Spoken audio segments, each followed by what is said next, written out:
Once again, everybody that's in the spot, go ahead. And the Jumbotron, you can actually see the actual article that's on the Jumbotron. You can click through it and you can actually read that too. So we're going to actually read it in here just so everybody can understand what's going on.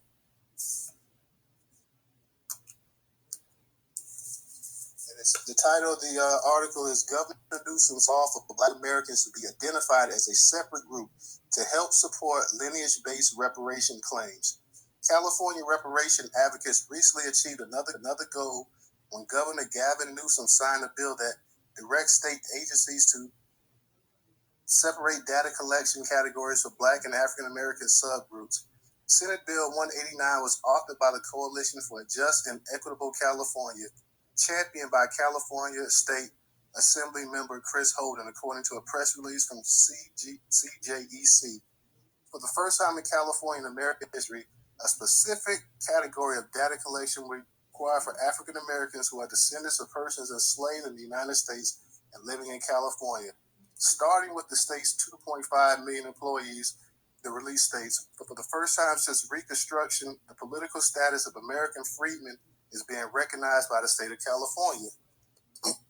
The bill would separate Black and African Americans into the following subgroups and beyond: African Americans who are descendants of persons who were enslaved in the United States, Blacks who are not descendants of persons who were enslaved in the United States, including but not limited to African Blacks, Caribbean Blacks, and other Blacks. And then we have a third choice, which is unknown or choose not to identify. The legislation goal is to help Black Californians determine their lineage to help support eligibility for reparations claims, since the state's historic task force voted to use lineage-based criteria in March. It is a welcome change for advocates who fought tirelessly over 2 years for Black Americans descended from people enslaved in the United States to be recognized as a separate group. It passed, and I'm so glad it did. And it's so interesting hearing commentary from non-Black people, particularly about the segregation. Connor Jones Muhammad, who was also known as Friday Jones, said, people against desegregation within the Black community seem okay when it occurs in other communities. He said it would only help to prove the unique claim of Black descendants who were enslaved in America have for the compensation due to the harms imposed on them. When you look at the Black descendant community, almost like the AAPI, Asian American and Pacific Islander community before it was desegregated, I think you're going to find a similar reality with the desegregation of the African American community, Jones Muhammad continued. Passing SB 189, specifically Section 14, which we wrote, feels like a generational step forward for our people, for the state and for the country, said CJEC lead organizer Chris Larson. This is a major step forward with much more to come. We are a specific group of people, and we need and deserve to be recognized as such for reparations and everything else we're owed. I'm thankful our community supporters, Assembly Member Chris Holden and Governor Newsom for making this happen. CJEC also credited known reparation scholar William Sandy Doherty for helping inform the research when writing the legislation. In April, CJEC Larson explained to attendees at the community meeting that even if they were successful past any bills establishing lineage criteria, there would still be much more work to do. We have a double fight ahead of us, told the group. That's why it's important to have your part of the process of actually creating it, because I'm going to tell you, when we actually have language with land, with financial compensation in it, with rehabilitation in it, with free schooling in it, with no taxes, with free healthcare in it, with all the things we know we're owed, that becomes the second part of the fight. So there you go in a nutshell. This is just the opening. This is just the opening battle, which is going to be a long, drawn-out battle. It's nice to go ahead and get the actual, able to go ahead and delineate, which everybody's been trying to do for the past couple years, whatever. So that's happening in California. Hopefully that'll happen all throughout the rest of the country as well. But like we said, this is just the first step, and what's going to probably be a long, drawn-out battle. Hey, DJ, how's your audio? All good over here. If you can hear me, champ. What's the word, everybody? Reparations up. You say everything's all good? Yeah, for sure. And I know you said you had quite a few brothers and sisters up here arguing earlier today because they didn't like the fact that African American was still in it, that we're classified as African American, basically. Yeah, a lot of folks seem to be upset about that part of the game, and I can understand why. Because like you said, we're trying to delineate and all that other stuff. So, I guess some folks don't like the word. You know what I mean?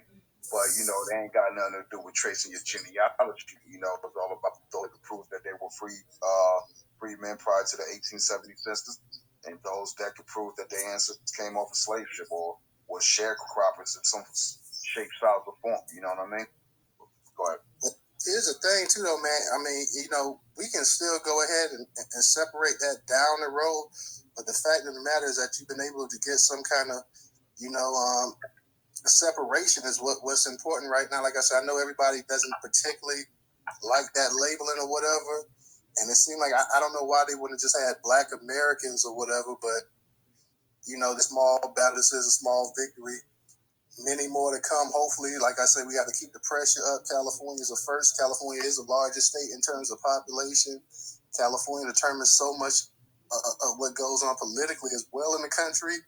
But, we're going to have major battles throughout. And like they say, this is just the first step. When you're talking about free healthcare, free money, free land, free this, free that, it's going to be an uphill battle. But it's interesting to see. I want to see exactly what's going to be what's the reaction. Has anybody caught a hold to the reaction of any non-Black Americans out there in terms of anyone from the diaspora, how they feel about this right here? Because like I said, California is one thing, but until it sweeps around the country and it hits every state or most of the states and stuff like that, people right now that if you don't live in California, you're really not feeling that.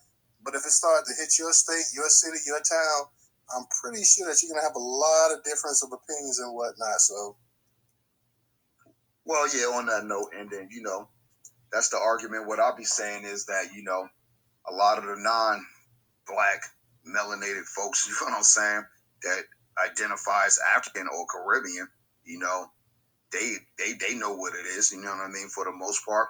But I always feel that the main people that always talk reparations and, delineation is just really is us up here online. We have our folks that are, FBA, ADRs, Freeman, whatever. They understand the issues, what's up with immigration, but none of them have any objective of like understanding to close the border. We got too much empathy amongst our people for everybody else sometimes, except for our own folk. So this may be, this is a good thing that, the governor is trying to, separate, our race from all other Black melanated races, you know what I'm saying, across the diaspora. So it is working in that light, but I think what it is, the misunderstanding of certain wording too, is just really falls down to like history, civics education, a couple of other things that you could add in there too. Because, until you do your genealogy to find out if your folks came off a slave ship or not, you don't know. You know what I mean? How you do. But damn, I mean, it ain't exactly that hard to find out if your folk came off a slave ship, man. I mean, there's so many damn different resources out here. The first resource would be anybody in your family that's an elder, anybody that's in their 70s, 80s, older people, if you have any 90-year-olds and stuff. So that's really not even that hard to even, figure out or whatever, because you got so many different damn things. You can get online and find that out. I mean, right. Well, the situation is with that. What I'll say is, you got to go find it out. It's, most folks just ain't doing the work. That's just what it is. You know what I mean? So you got folks up here that are, Native, Black, foundational Black. They just ain't doing the work to find out where their peoples come from. Now, for those that, know they are of some type of Caribbean descent or, some type of African foreign-born descent, they know that, but they don't. Some of them don't identify as that.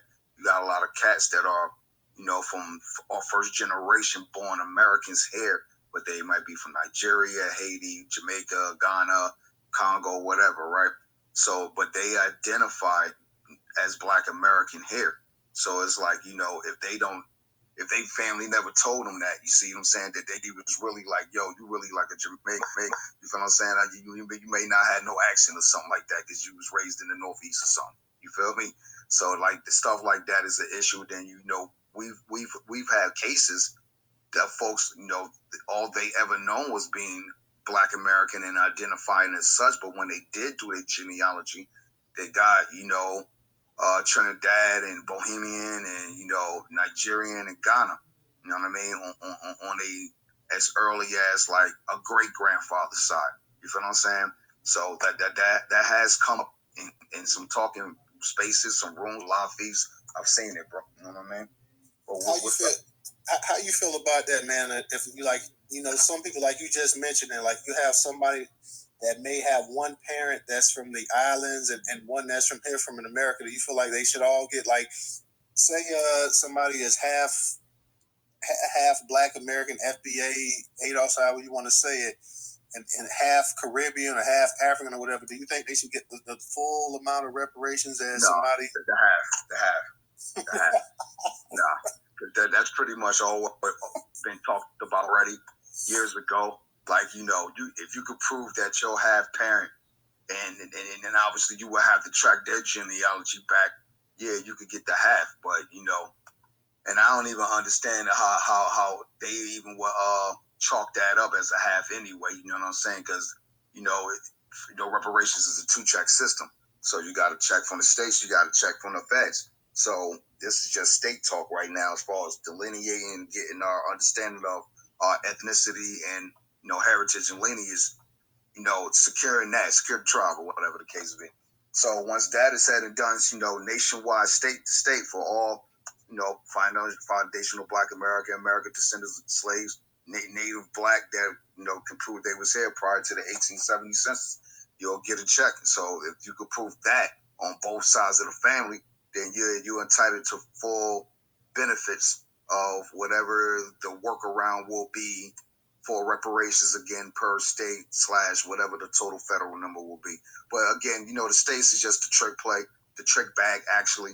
The real reparations is the federal. So, don't go all hunky-dory about what's going on individually as much as in your state. Yeah, focus on that, because I'm definitely looking at my state. Like, you got my state of New Jersey promising Latinos that they are entitled to reparations. And when I went out there to the Juneteenth reparations march, guess who out there stomping for reparations? Latinos and all types of Hispanics from all over the globe. You could tell. Y'all ain't been here suffering anything. But y'all definitely is winning coming across the border. Y'all got all these new cars. Y'all buying up all these old houses on the block. You got coon jokers like Mayor Ras Baraka. He's selling this out. And he a full-chested ADOS FBA cat from the block. Clinton and Elizabeth Ave, right in the hood, bro. You know what I'm saying? So this joker's the mayor, and he's selling out. He's selling us out to the LLC boys, and that's the foreign investors. For those that don't know, LLC boys, limited liability company. You don't know who the hell really own that shit. You know what I mean? Because anybody could put a name on there, and you could just do a DBA LLC, which is doing business as. You could say business news, but and I could have a label that's curated news, but we really over here selling drugs or whatever, or we over here flipping houses, some shit.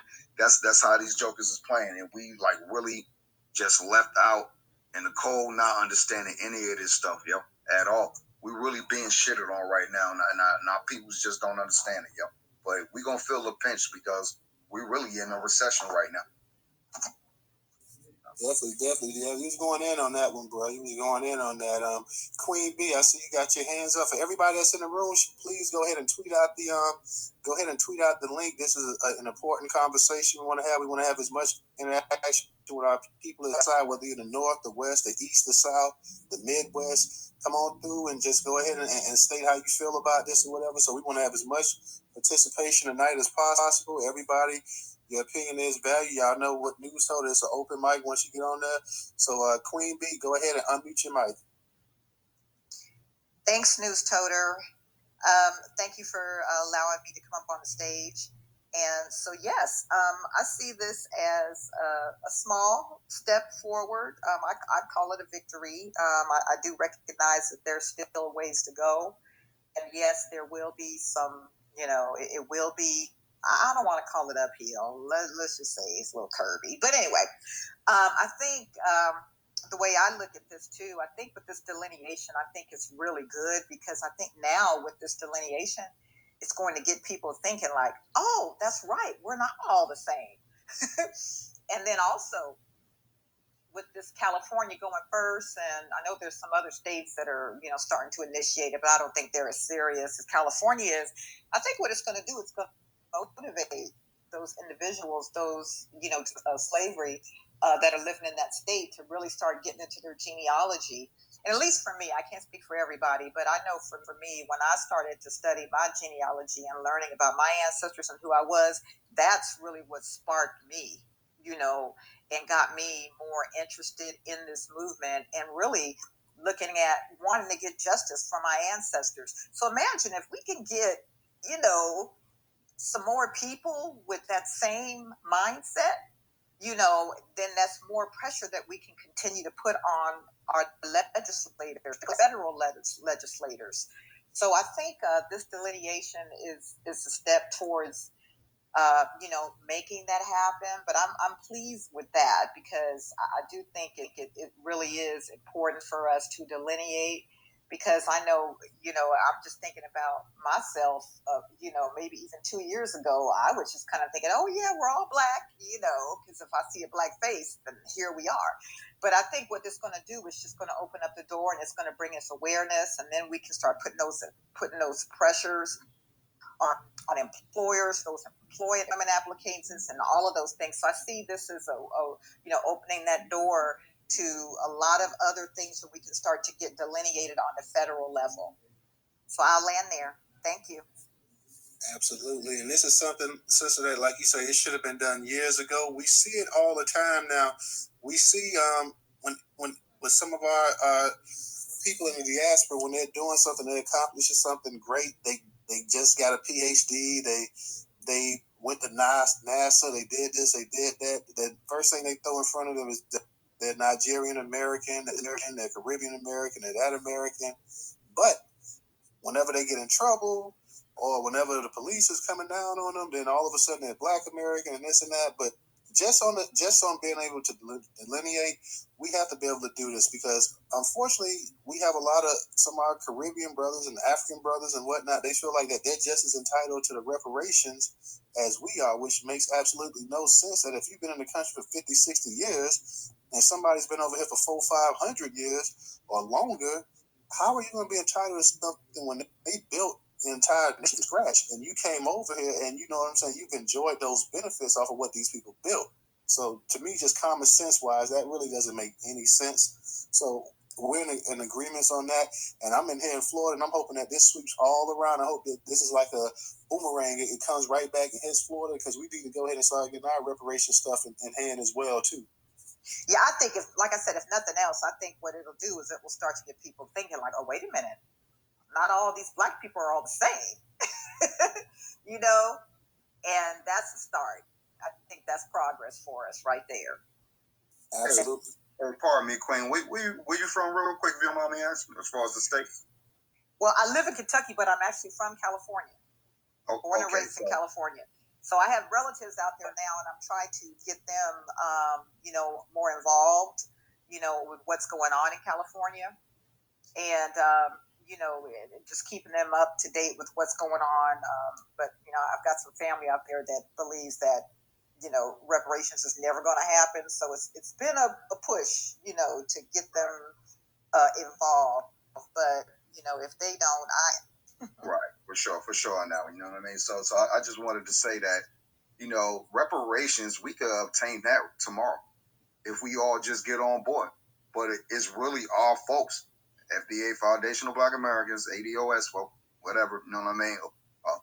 Black Americans, you know what I mean? We know who that is, because a Nigerian don't call themselves Black. They call themselves Nigerian. Ghana, you're Guyanese. You know what I mean? Congo, you're a Congolese. You can't be Black if you have a place of origin. That's the problem. So these folks over here know that. So being that, you're originally from Cali, one thing that I've been noticing, especially since this American Cholo situation has come up and the Power 106 issue, is that the government has definitely used the immigration of the civil rights era to go, to just pretty much flipped it on its head and use these immigrants to erase us. So out in California, y'all have the issue with the Hispanic, Latino, whatever. Over here on the East Coast, we are actually cool with some of the Latino. Hispanics never really had too much of a problem, but it's the diaspora or Blacks we always had a problem with. Caribbeans. So I realized they put the Black tethers on the East Coast and the white Latino tellers on the West Coast. And it's taken 35, 40 years for us to really see this stuff. And it's looking like, I'm not going to say it's like too late or whatever. Not so much the reparations situation, but like as far as us ever really seeing an American dream, we really need that reparations in order to keep us going, because kids, they ain't going to have a future. They're going to be slaves for real. Dr. John Claude Anderson was never fucking lied, man. You know what I mean? He never lied. These people know who they are, and they know who we are. It's a reason why they don't come into our Black American shops and support us. It's the reason why they don't associate with us. They don't integrate with us like that, other than living around. You know, we could be in the same apartment building a block. You barely hear people out of these people. Real talk, other than high and by, and they barely even want to do that. That's something I've been dealing with for 35 years. But I notice our folks on the West Coast, y'all might be slightly more cool Caribbean Africans somewhat, because y'all been having the actual problems with the Latino Hispanics. And like I said, over here on the East Coast, the method is reversed. We got the issue with the diaspora, and not so much with any like Latino or Hispanic as much. You know what I mean? We have issues over here on the East Coast with them as well too. But I'm talking about in the North, bro, up here, Tri-State Pacific. Well, I'm talking about down south. We have issues with them and stuff down here as well too. Right, but who you talking about specifically? The Hispanic Latinos or the diaspora, or both? I'm talking about both. Wow, that's what brought everybody down there. Then that's how it is up here now in the Northeast. It ain't never used to be like that, but now everybody and their mama around here. Like I said, I went to the park not that long ago for, I think, what was that, Memorial Day or something like that. There's nothing but tethers around there. I ain't seen anybody that I know and love. I went back home. You feel what I'm saying? So it's like, is there any of us even around here as much as we used to? And it's getting harder to decipher and to even tell who the hell your peoples is anymore. You know what I mean?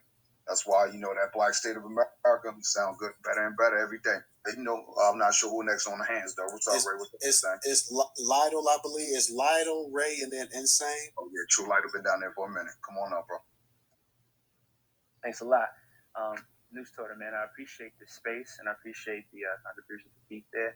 I appreciate the work you've been doing on Twitter, Newstoter, man. Your platform has really grown, so I thank you for your efforts. Appreciate it. Yes, sir. Also, I would suggest, I would love it if you were able to, if you have the time in your schedule, to have a conversation. You could bring your followers together with BTP, the brothers over there who are working on the Freedmen Project. There's a lot of misinformation going on about the Freedmen political status and the protected class that we're trying to get still to this day. And unfortunately, some real prominent folks among us. I'm not throwing any shade. I just feel like if we could all have a collective understanding and hash it out, that would be really, really good, I think, for the movement and for our collective understanding. Also, I had a couple notes. Oh, yeah. So Camila Moore was on Reset Race, and she talked about how they plan on doing recommendations for reparations July of next year. And she did drop the birdie on them, and she was like, there is legislation out right now by other legislators, because she's just a task force, to extend that date. So essentially, we won't get any recommendations for what reparations will look like or cash payments until 2024. So I'm reading between the lines, and I think she's basically giving a warning that she has to pull over that. And it could end up being from the legislators that she's been fighting with. I listened to some of the meetings, man, and she's been fighting with some of these folks on the task force. So just wanted to put that out there. Also, the designation of freedmen, I went actually to the legislation that was passed, and I did see freedmen when I was there. It wasn't in the article that was posted, but they did say that freedmen was going to be a part of the census, and that Black American and African Americans who are descendants from people would definitely be included in terms of, I guess, human resources operations, the collection of data through government employees. But I went into the legislation. I did see that they have a designation for freedmen there as well. Freedmen American people who were emancipated, descendants, people who were emancipated from slavery, descendants of people who were emancipated from slavery. So that is there. It is going to be included in the census, and they're going to see if it comports with federal law and state law. So I wasn't sure if that was mentioned or not. I was listening in, but I just wanted to put that out there as well. There seems to be a lot of folks who are really upset about the African American designation, and I actually understand why. I empathize with that. But Camila Moore didn't really have any control over that. She was just on the task force, so she had to comport with common parlance of African American and what that actually meant, because it was introduced by who is now the Attorney General, a lady, I forget her name, but she was a former state legislator. She's now the Attorney General, and she actually put that in there. And she said she wanted special considerations for African Americans, and Camila Moore was actually. All right, sorry, Bob. Sorry, that's my father. And Camila Moore said that they were trying to obscure African American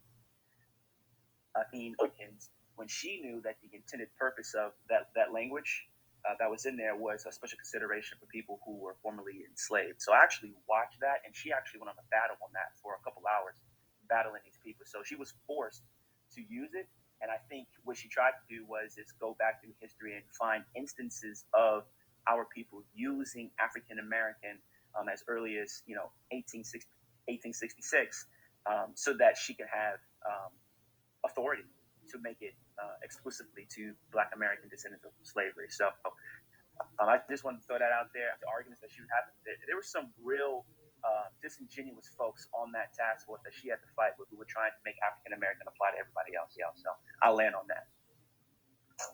All right, appreciate you coming through, brother. I see you're not following Newstoter, so make sure you go ahead and follow Newstoter. Anybody that's up in the space, make sure you're following Newstoter, the largest curator of Black news today in America. Also follow the co-host as well. So glad to have everybody up in here. Make sure you guys are tweeting out the space. Please make sure you're going ahead and you're tweeting out the space. Got my man Ray up here. Ray's been a little minute up here since I last seen you. I spoke up on the platform. So what's going on, man? Ray doing his own thing. I see you in the space host racing. What's up, my homie? What's good? What's going on, everybody? Yeah, I mean, honestly, I've seen the way you done it, and I, just kind of want to do my own thing, but definitely show my support to you. So I wanted to, say hello to everybody, Queen B, Sister Ross, Sister Nuff, and the rest of the family, Professor, and everyone else up in the space. One thing I want to say this really quick. One thing that I've noticed that the LGBT does, they have all their talking points on the road. And I think for us, with us making this push for reparations, we actually have to have these points on the road too. So, for example, they always, because the further we go towards getting reparations, the more strides we make, we're going to have pushback. We can go ahead and just expect that. So, when they come with the talking points of, them saying, the Civil War's reparations, they leave out the fact of how the Northern whites, started randomly killing Black people in the draft riots when the Civil War was announced, and how after that the Union soldiers were putting thousands of Black people into concentration camps down in Mississippi. They just conveniently leave like that out, and it's on us to know our history so that when these talking points come up, we can combat them effectively. No doubt, Ray. I didn't know you was holding spaces, man. I got to try to make it to one of them. I did not know that, bro. I would definitely try to make it to one of your spaces and stuff like that.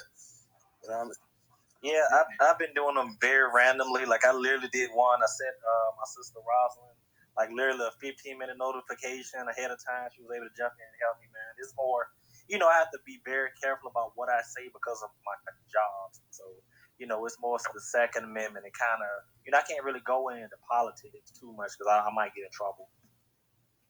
Sure, Nat. Well, I'll say this, man. I'm sick of talking to the women in my family about getting a 2A license, man. Don't call me. You better buzz Tyrone in his noggin. You know what I'm saying? Oh, please, DJ, please don't get me started, man. I'll change the subject.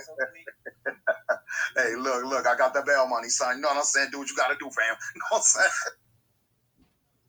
Hey, brother Ray, I'm coming to one of your spaces, man. Just gotta, let me know. I will. I'm not trying to make this about me, so go ahead, do so. Please take over your space, but I do appreciate the love. If you would, just give me a follow back, and I'll let y'all know when I'm having another one. No doubt, we'll definitely do that. Insane, go ahead and unmute your mic. And before you go ahead, Insane, for everybody that's in here, please make sure you follow the host and the co-host. And you can also support Newstoter on Cash App. That is $Newstoter. $Newstoter. You will be contributing to the largest Black-owned news curation platform today in America. That is $Newstoter. We also have the PayPal and Venmo link up in the actual jumbo. So if you don't have Cash App, you can donate that way as well. And like I said, once again, that is $Newstoter. $Newstoter. Any amount that you contribute to donate would be greatly appreciated. Insane, go ahead and unmute your mic. All right, what's happening? Newstoter, Kai, Ray, thanks for those words, man, and everybody else in the space. Lido, I would really like to hook up with you because I have some pressing and urgent questions about this census thing that you mentioned.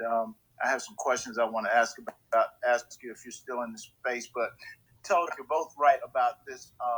These issues we're having with these class of immigrants coming in here is developing on the East Coast with the Hispanic immigrants and the hostility and the division in terms of identity and separating, and everyone looking out for their own. It's certainly evolving here, but I posted in the Jumbotron, for those that are interested, an article from 1987 post, and it's about Jamaican drug gangs coming into New York, taking over the streets, and it was very violent, very, very violent, and I saw a lot of that because I was a young bartender working in the city at the time, and everything that's in these articles and the things that were occurring on the street, ultimately I would see later on in the film New Jack City.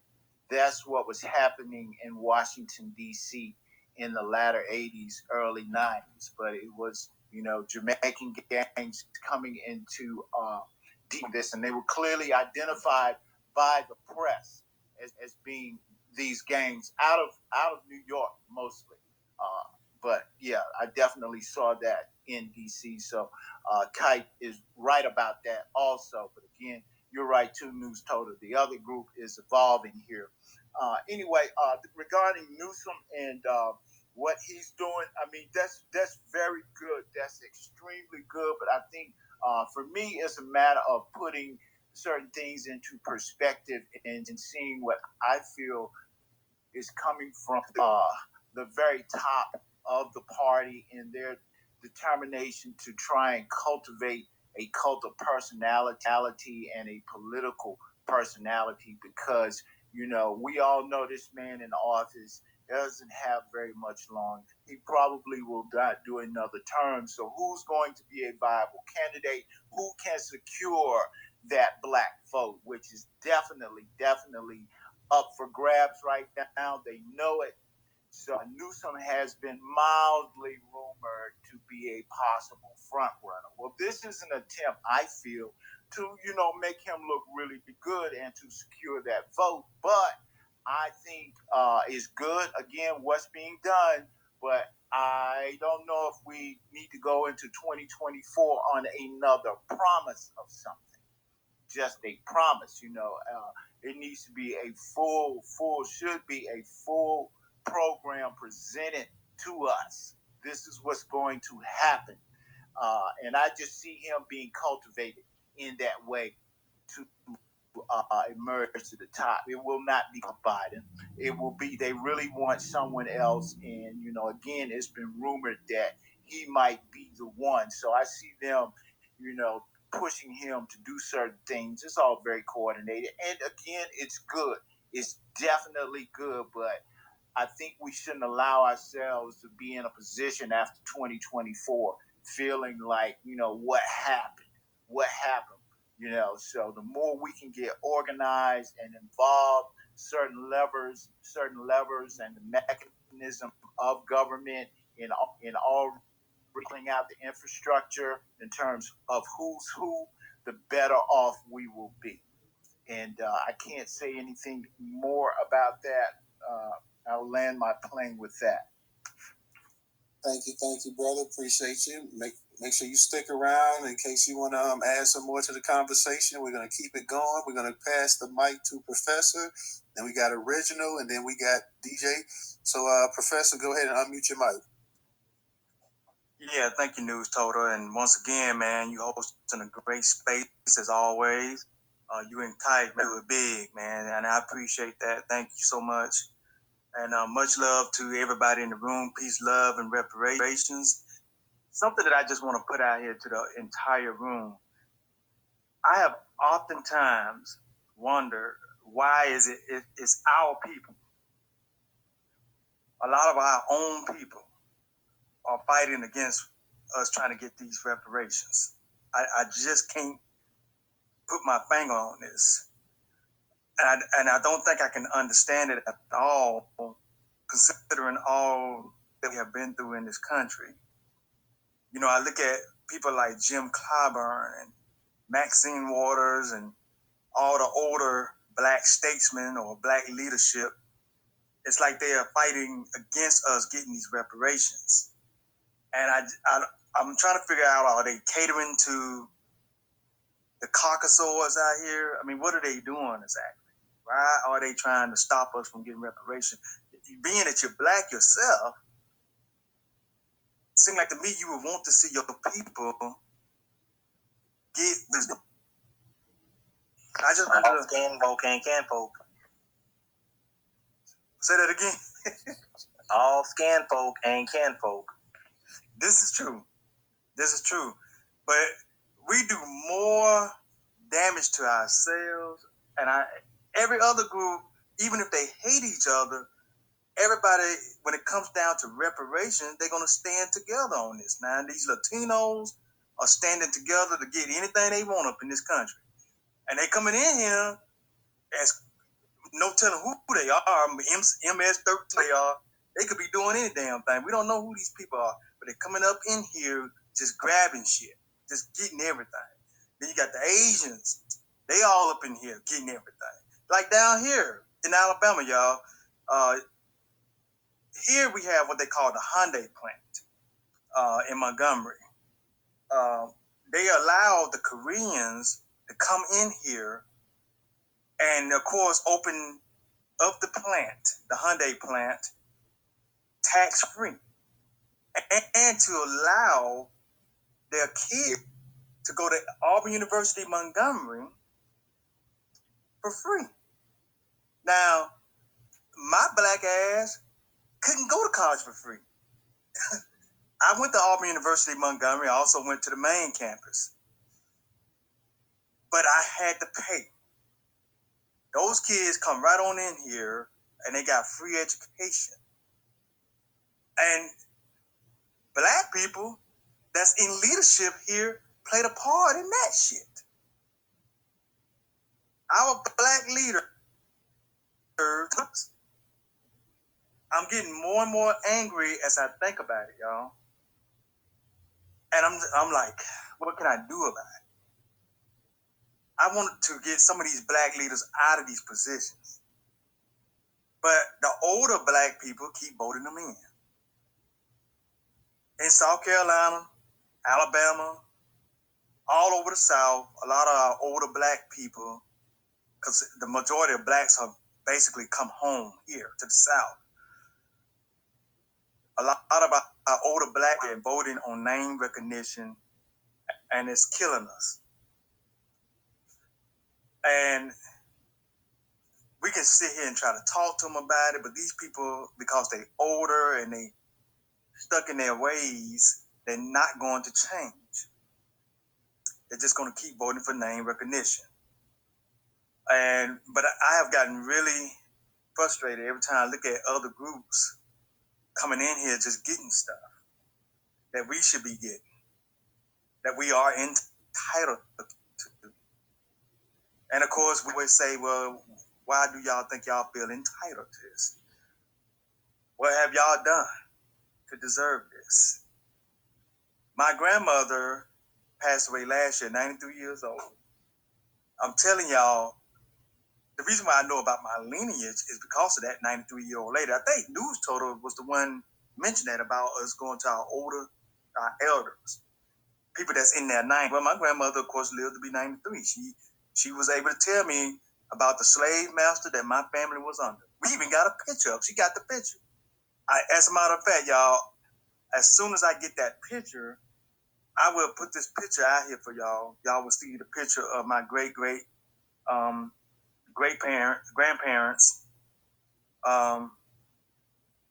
standing right beside the slave master. Every time I look at that picture, I just think, oh my God, this is somebody that's in my blood that owned us. But I just wanted to put that out there. Our own people are doing damage to hear everybody's take on this. Because what can we do about these motherfuckers? I'm just being honest. What can we do about them? And I land my plane there.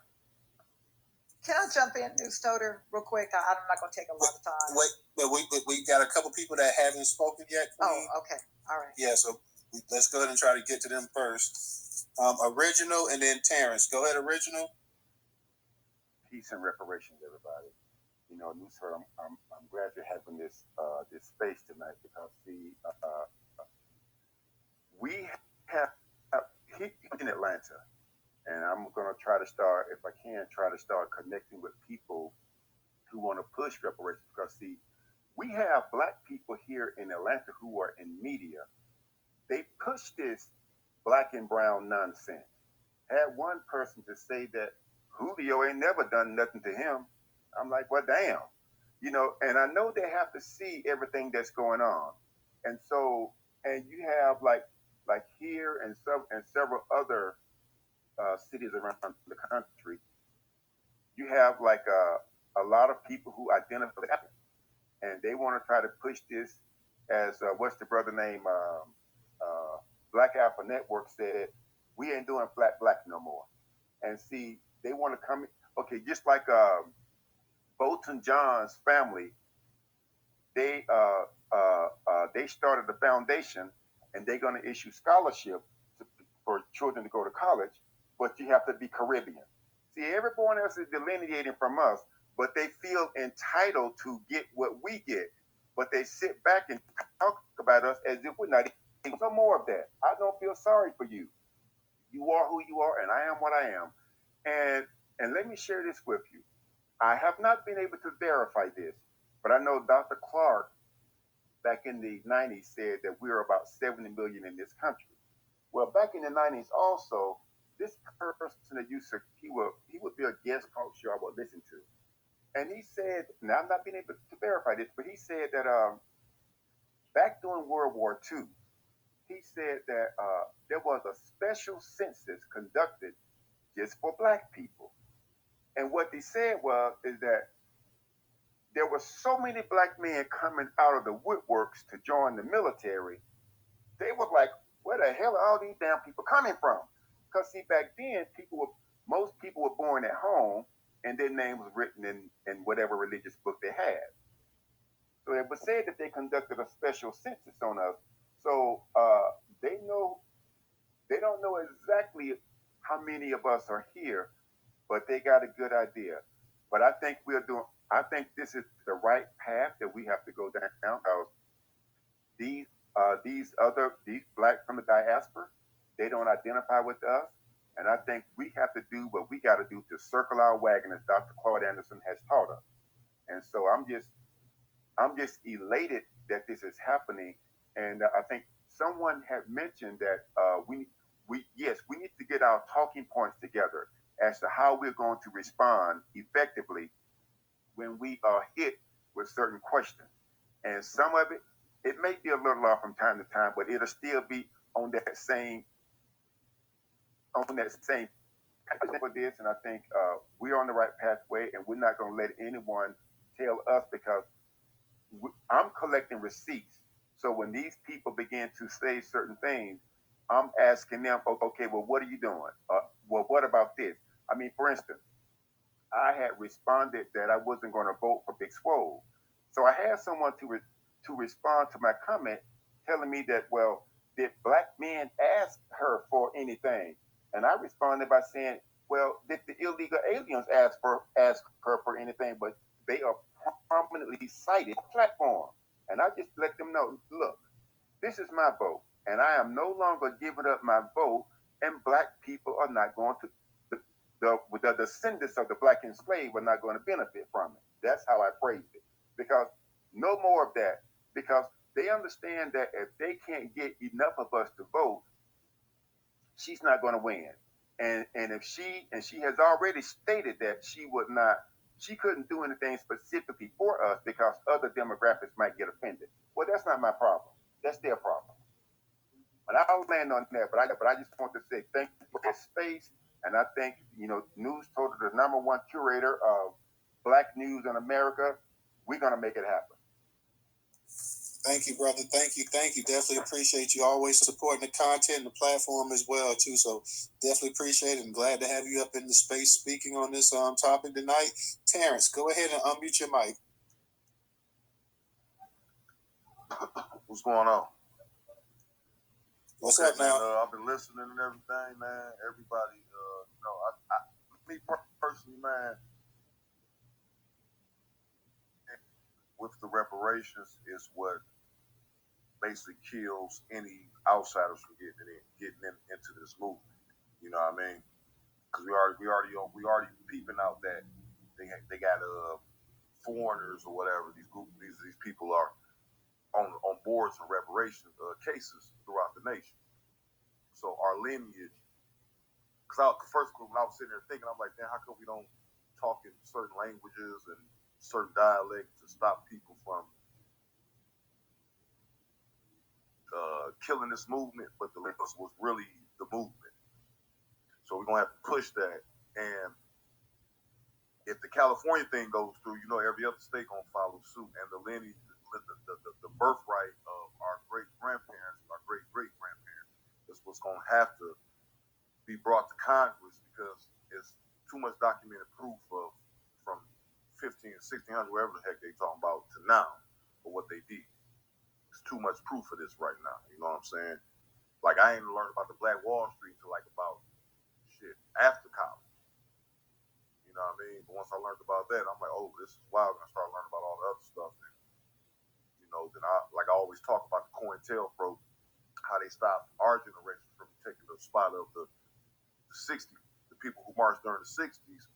We were supposed to follow them, but they gave us the NWA era and all that other stuff. So that's why most of us now are scatterbrained with our thinking, instead of us really focusing on what happened 50 years ago. Because we weren't born during that time. We're living in this time, and now the opportunity to attack is right there, but we're too scattered to get a forceful attack. Like my man said, some people, why people are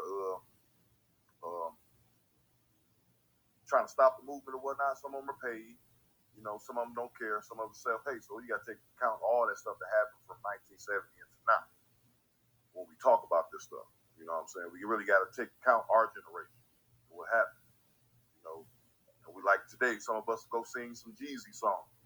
Some of us go do all that crazy stuff when we get off this internet thing. And that's what's happening. They the brain waves, the FCC controlling the brain, the radio waves, and how that all control your brain, your thinking process, and give you image on TV, blah blah blah. So the lineage is what's really going to bring this reparation to the forefront. And also, before I go, once the reparations hit, they're going to lose 90% of their workforce. So y'all, you asking for something, but then they're going to turn their backs on us too. So I land my plane. Just realize they're going to their backs on us. I know some guys is cops, some guys is military. Be careful. You know what I'm saying? They're going to follow order. So like I said, I land my plane. Definitely appreciate you, brother. Appreciate you, Terrence, for contributing to the conversation tonight. You're always welcome to come in the spot and speak your mind. I'm going to say this one thing here, and this one thing, I'm going to kick it to you, Melanated. We as black people, we can't sit up here and start walking on eggshells, because it may offend some people in the diaspora for saying that we're going to delineate ourselves. And we need hundreds of more steps. But we can't sit here. We in a position of power amongst our people here. We need to go ahead and we need to take that ownership and sit here and not apologize for being descendants of slaves in this country. You know, don't sit up here and then that may get somebody pissed off or upset or whatever. Oh well, you know, we can't help where we originate from, where we descend from. So there's no shame in people going ahead the same way that I grew up with many Jamaicans and they had the Jamaican flags, the Bahamians and everybody else, Puerto Ricans, they all had their flags in most country and still was proudly waving their flags, telling you first that they're Jamaican, they're Bahamian, they're Puerto Rican, they're Dominican, they're all of this, Colombian, all this other stuff. So I'm not going to sit here and feel the least bit of shame, upset, because there is a separation, which there should have always been a separation between us. Not saying that we're better than anybody, anything like that. But I'll be damned if I'm going to sit up here and apologize for what our family went through in terms of building this nation, building the most powerful nation in the history of the world. Not just most powerful nation in the world right now, the richest, most powerful nation to ever exist. And it was bankrolled and it was built from scratch by Black people. So I'm not going to apologize. I don't care who like it. I got plenty of Caribbean friends, and I'm cool with them. You know what I'm saying? I'm gonna stay cool with them. So this won't be no issue because they know how I feel. So, and if those that do have an issue with it, then so be it. But you know, I'm not gonna sit up here and I'm not gonna down anybody's background or their origin, their history. I've never done that. I'm not gonna sit here and tell you that you're inferior to me or this and that. But is that my family's experience in this country is completely different than your experience, and it's not all equal. And I'll be damned if we're going to sit here and take the backseat to anybody in this country to make them feel better, to stroke their ego. So let me go ahead and kick it to Melanated. Go ahead, Melanated, unmute your mic. Blessings, family. How you doing? I ain't going to be too long. I just want to kind of piggyback on what you just said and the other brothers that came in, how they spoke. But what you just said was very important based on the fact of you know, by us having that different history than them, they have pride in where they came from based on the fact of like they say, they're more cultured than us, where like the brother Terrence spoke on, you know, we built this country, but at the same time, they stripped away any pride that we had about ourselves through the imagery, through the music, through over time. And then next thing, you know, like the brother say, hey, I ain't know nothing about Wall Street. I didn't, you know, a lot of us in this country, like Neely Fuller points out specifically, we have this point that's put in us because there's no segregated Black melanated communities that didn't have that poison. They're like, okay, this family, this community over here, they own all the stores, they own all the grocery stores. So these Black folk got a different. No. We were all lumped in together. So with that being said, I want to give your hats off for hosting this space properly, having our melanated people come together, the ones that's traveling just awakened, that's just really, you know, waking up from that matrix slumber and seeing there's something different. You know, I was raised single parent, you know, things of that nature, and she did the best she could, did amazing with me. But as a man, I had to grow and I had to learn. You know what I'm saying? We all have to go through that process. So I just want to give your flowers and give your blessings to keep going, keep doing what you're doing, because this is what's really getting the ball rolling. These immigrants and other things. Oh, you ain't doing nothing but talking. But the more you talk about it, your brain naturally finds a way to fix the problem. We've all in the state that we've in, like the brother said, our elders be in a place where they keep voting for the name recognition and popularity because they ultimately don't want to acknowledge that we're in a system of white supremacy. So with that being said, I'm going to land my plane. I really appreciate you, man. Keep doing what you're doing. Blessings to the family. And let's get these other folks in. Blessings, y'all. Thank you, brother. I really appreciate that. I appreciate the kind words, and thank you for supporting the content and the platform. Thank you for contributing to the discussion tonight. It is greatly appreciated. I also want to give a shout out to Michelle. Thank you for your contribution on Cash App. If anybody else would like to contribute, it's $$ Newstoter. It's $$ Newstoter. We're going to go ahead and DJ, I know you had your hand up, but You mind if we let Queen B and the Saint and Ray them go next? Yeah, go ahead. Let the folks speak. You know what it is. All right, Queen B, go ahead and unmute your mic. Yes, thank you, Newstoter. I think, Professor, I was trying to address what he said. I don't know if he's still in the room, but he was asking about, about the older generation and about, they continue to do the same. And then a lot of them are thinking that we shouldn't get reparations and whatnot. And so I was just going to speak to that really quickly and say that I think a lot of, we probably all have some of these people in our family that are older. And I think a lot of them are just miseducated about what reparations is, because people think about, well, you're not a slave anymore. They always stop there. Slavery ended. And so they don't know, a lot of them don't even realize about some of the atrocities, that happened after and what that justice claim is really about. And I think once people start to become, it's hard to deny it, because I know, like, even with my dad, I mean, it took me a while, but eventually I got to him, and so, and I also say, like, if you were working for, your employer and they didn't pay you, or they didn't pay you enough, or whatever the issue is, and then as a result of them not paying you, you weren't able to put food on the table, or send your kids to college, or whatever, it impacted your family, adversely. Wouldn't you go back and sue them? Wouldn't you go back to your employer to try to get your money? Just happen to have a job. I'm just be honest. Yeah, I well, live in Mississippi. A lot of black, they'll take that. You know what I'm saying? But go ahead, sister. I just want to throw that in. Yeah, well, I appreciate what you're saying, because you're right. But I think that's a lot of our problem. And so, Hey, Sister Queen, what it said. I'm just saying, I gotta agree with Melanated. I pretty much promote reparations for damn near a living, and we are just so comfortable with being worker bees. It's no moving the needle with our people, yo. When it comes to reparations, it's really, really, really, yo. But go ahead, sister. I'm sorry. Yeah, but I understand that piece. But speaking to some of the older people, I think this is where we can, I just think it's a campaign of really educating them about what this claim is really about, what this justice claim is about. And it is very sad that a lot of them are conditioned to not want anything, or, to feel like they don't even deserve it, to feel like, well, we don't deserve it, you know what I'm saying? So it's messed up all around, but I still think there's an opportunity for some sort of campaign, an educational campaign to really talk about what this justice claim is about. And like I said, I don't know if everybody feels this way, but I know, at least for me, where it really got to the heart of me is when I started learning about my ancestors. And that's when I was like, I'm in it now.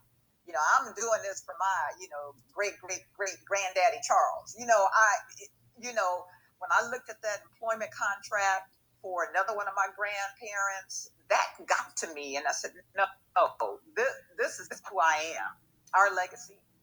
So at least that was the way it was for me. But I think that's a lot of our issues, that we've been conditioned to just really not, want anything, or not ask for it, or feel like maybe if the fight is too much and we just can't do it, or, there's enough white folks out there that are saying, oh, you're never going to get it, you got to go through us. So we get discouraged. But again, that's where I just say, and make the appeal to all of us, if we drive this thing and just keep at it and push it, and where it never goes away, where we seem to be taking the movement right now. But now I think eventually, and in fact, I'm going to go ahead and claim it.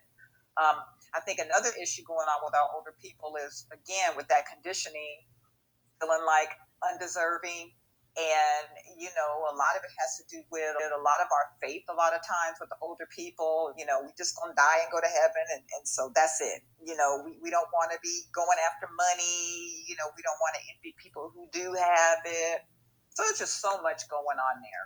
So I just wanted to say that. Professor, I was trying to address the question that you had posed a little earlier. So I'll land. Thank you. Hey, just let me say this real quick. Just 2 seconds though, to Queen B and what Professor was saying. So with the OGs, right? The old heads, the elders. You know what I mean? Two things they got going on. One, did my grandfather's 83rd birthday. I DJ'd it a couple weeks back now. You know what I mean? and I gave away a bunch of reparations DVDs to the old heads, their friends, my grandmother's friends. And I explained everything to them, like, lineage-based reparations. We're trying to build a black state of America.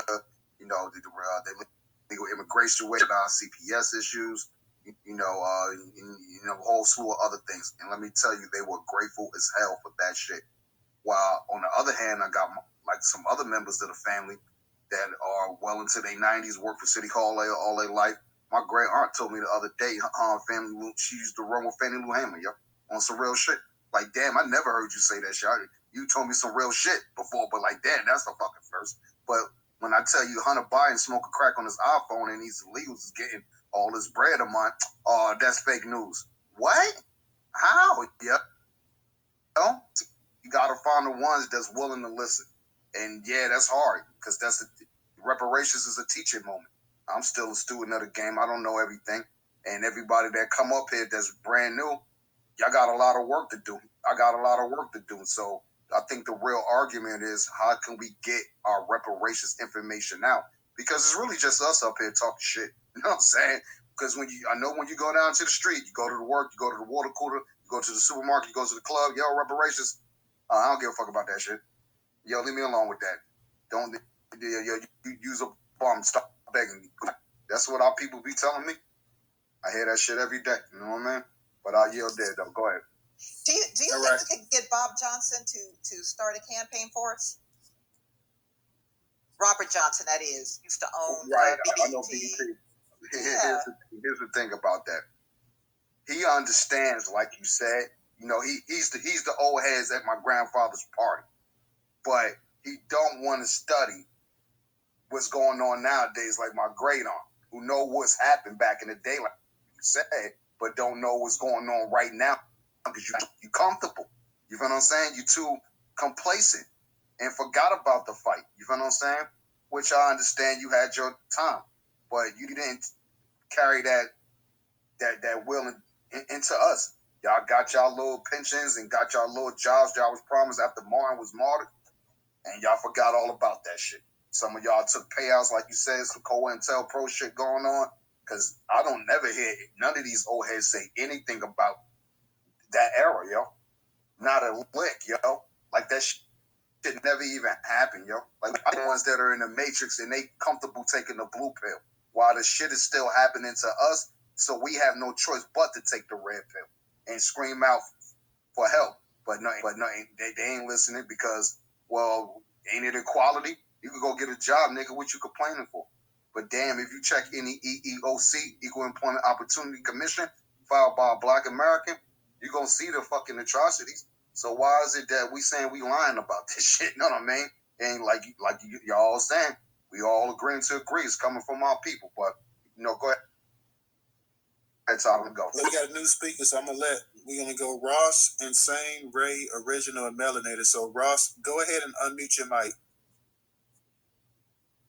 All right. Thank you, family, for letting me speak. I normally work with Ray mostly in here, a couple other people I see. I just want to be able to set the record straight. Sister had just mentioned Queen Bee, respect to the co-host, Kith. Hope I'm saying your name right, like Kith and Ken. Okay, cool. We friends on Facebook, but I'll message you in the DM. Oh, okay. All right. But Bob Johnson, who is a billionaire, along with Robert Smith, who is a billionaire, have both been calling for reparations for us. Okay? They both have been calling for trillions. I think it's like 14 trillion was one of them, dollars in reparations for us from the government. So they have been doing this. We've been giving notes and saying praises. The whole thing is when you say things like, why don't we do this and get Bob Johnson to call out for reparations for us, he's very well aware. I mean, they live in money circles. You know what I'm saying?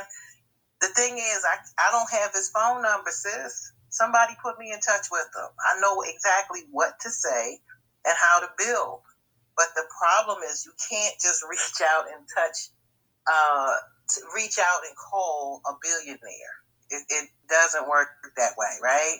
So one of the things we got to do too, we got to know, I think knowing our own family history and lineage. My brother Arthur Ward had done something we were talking about for Juneteenth. We out here, we can't be throwing parades and parties. What we parading and partying for Juneteenth? Did anybody get reparations yet?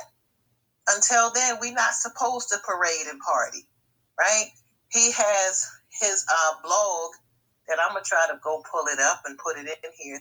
Thank you for letting me on stage so I could do that. But we've been talking about this for a number of years, and we've been organizing in various cities. Some people might say, well, I'm not going to listen to you because I don't know you. That's cool. But I'm just giving information and education, and it's facts to empower people. And if they don't want to listen to that, then they're going to learn the hard way. You could teach people how to swim because if you know how to swim and you're a good teacher. But if they want to jump in the deep end, then they're going to learn either to swim, kind of had a family, not drown, but be properly educated, motivated, know who you are, do genealogy, talk to the old heads, talk to the 80 and 90-year-olds, right? The octogenarians and the nonagenarians, right? And the centenarians in your family. Get records, get information, record it, document that, know who you are, and that helps empower you. Classes, we doing classes, lessons. People trying to get us to add to, other people that are not us. Like the brother said earlier, everybody got their flag. They doing what they want to do. We need to be more educated so we know how we can, and I don't mean necessarily going back to school. I'm saying knowing who we are exactly, and knowing the fire that our ancestors went through in order to get us to this point right here where we are right now. That's important, because if you don't know that, you're just free-flowing and you don't know what you're doing. We got to be steeped in the knowledge, and we got to know who our family and allies are versus who they are not. And on that, I'll take a breath. Thank you for letting me on stage. No problem. Appreciate you coming through. Thank you for contributing to the conversation tonight. It was definitely appreciated. Insane, Ray, Original, and Melanated going to go next. So, Insane, go ahead and unmute your mic, and then Ray, then Original, then Melanated. Yeah, thanks a lot. Queen B, Roz, Melanated, everybody's and everybody else is hitting on some really, really good points. Original hit on some good stuff. And again, yeah, you can always use more education, because again, a lot of us just aren't educated and don't realize that this thing has happened for many other people, that our tax dollars are being used in Guam to pay for reparations for people. A lot of people simply do not know that and aren't engaged. You can always all of us can always be a little bit more engaged, but a lot of people just simply aren't engaged like that. But more often than not, when you show them how this thing has happened for other people, and put that into perspective, a lot of times people get it. Of course, there could be more education done, as Roz and Queen B were both saying. I think the allusion to Robert Johnson was largely about education. Yeah, everyone knows he's pretty much for it, but based that has been in the media and understands it adroitly. More so, him doing an educational piece about it. But again, this is a good thing. It's a victory what Newsom has done, but there's still the greater battle. So, like Roz said, I hope that we don't see people starting to dance and jump up and down because of this and give this man an easy path to 2024, because I firmly believe he's already being talked about. So this is just well orchestrated strategy. If if you'll notice California, they keep making it, at a relatively even pace. Every couple of months, you'll see some advancement coming out of California. That's designed, I feel like, coming from the top. And that's okay. It is a good thing. But again, it is a victory in a larger battle. And it should not be a shoe-in for this man if he ends up somehow on the ticket to more or less replace Biden. I see that. That's pretty much all I can add to that. Again, I put something in the Jumbotron about coming into D.C. in the late 80s, early 90s. And there's article after article about that. If you just Google Jamaican gangs infiltrating Washington, D.C., and you'll get just a bunch of articles about that. So I'm going to land my plane with that. Hey, let me piggyback in just 2 seconds, start off of that. So that's make it quick because we got quite a few people that still got their hands up. So. I'm not going to be long. Just 2 seconds, start with this. So, insane. We already know about that. Shut up, niggas. They came here with a lot of, those early Jamaicans did come here with like some weird ass, vitriol. And just like nose in the air, you know what I mean? But that was the drug era though, bro. That was the height of it. You feel what I'm saying? Especially up here in the Northeast Coast. I know that for a fact. My family is known drug dealers, bro. You know what I'm saying? Straight the fuck up. So at the end of the day, you know what I mean? It was just so much money coming through. And, being from where they come from, that it was a war-torn country at the time still. You know what I mean? So they shooting up and hitting up anybody to get that money, bro. The Shower Posse was a real ass gang. If y'all don't know, look up the Shower Posse, yo. Them Jamaicans, they don't try to take over little blocks over here in Essex County, North area. And trust me, jokers don't put the paws on them. We don't have fights and shootouts with these jokers. You know what I'm saying? Like, this is be logical. That's why I'm saying over on the West Coast, everybody there got hit with the Hispanic Latino issue. But y'all may not have no issues with Africans or the diaspora in general, Caribbeans. But over here, we got the issue had the issue really with the Caribbean blacks and the African blacks, but not so much with the Hispanics as much. I ain't gonna say we didn't, but it wasn't like we got it with these jokers. So it's like they used the immigration law of the 60s of the civil rights movement to just flip that shit on his head and just fucking hit us from both coasts, yo. Real shit. But go ahead, whoever wanted to talk. You know what I mean? Yeah, it's Ray. Ray, go ahead and unmute your mic.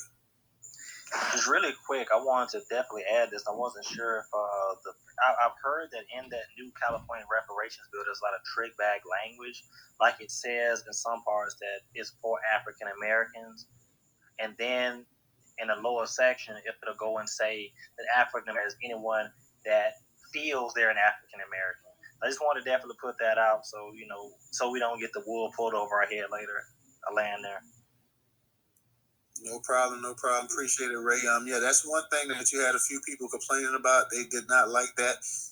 If I don't know if you were in here when I actually was reading, though, they're trying to make even though they're saying African American, they're saying those people who are descendants of slaves in the United States. So even though it may not be the title or the wording that we want, they are trying to separate as much as possible. Of course, once we get things rolling, we can always see about trying to get that situated and corrected it as well too. But I'll read this real quick. It says you have the three groups. You have African Americans who are the descendant of persons who were enslaved in the United States. The second group is blacks who are not descendants of persons who were enslaved in the United States, including but not limited to African blacks, Caribbean blacks, and other blacks. And then third, you have unknown or choose not to identify. So they're breaking it down into three groups. Like I said, they should at least try to get black people's opinion on what they want to be actually called, but they're still going by the African American term. But they did break it down as much as I guess they want to break it down. So something definitely to keep an eye on as well. Like you say, I just want to add this real quick. You already know how they are. If they can undermine us in any way, they're going to do it. That's why we have to cast our eye and get the language correct. Oh yeah, like I said, that's definitely something, and it's definitely something to keep an eye on, just in case like they try to do the little okey doke or whatever. But it's definitely got everybody's attention, so we'll definitely be looking out for that in the future and whatnot. Original. Hey, I was going to say, look up y'all A938 New Jersey.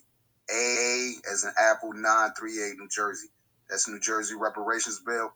Ain't nothing but trick bag ass wording in there. Just look it up and you can come back. Go ahead, Original. Unmute your mic. Yeah, appreciate that. What I want to say is this. I know someone said earlier about the other black people having culture. Don't let them dupe you with that. We have culture. Because I came across this with someone. I said, okay, well, what is culture? And I showed him. I said it has to do with customs, art, social institutions, achievements that people make, and other issues. Now I said, do the descendants of the black enslaved have that? Yes, we do.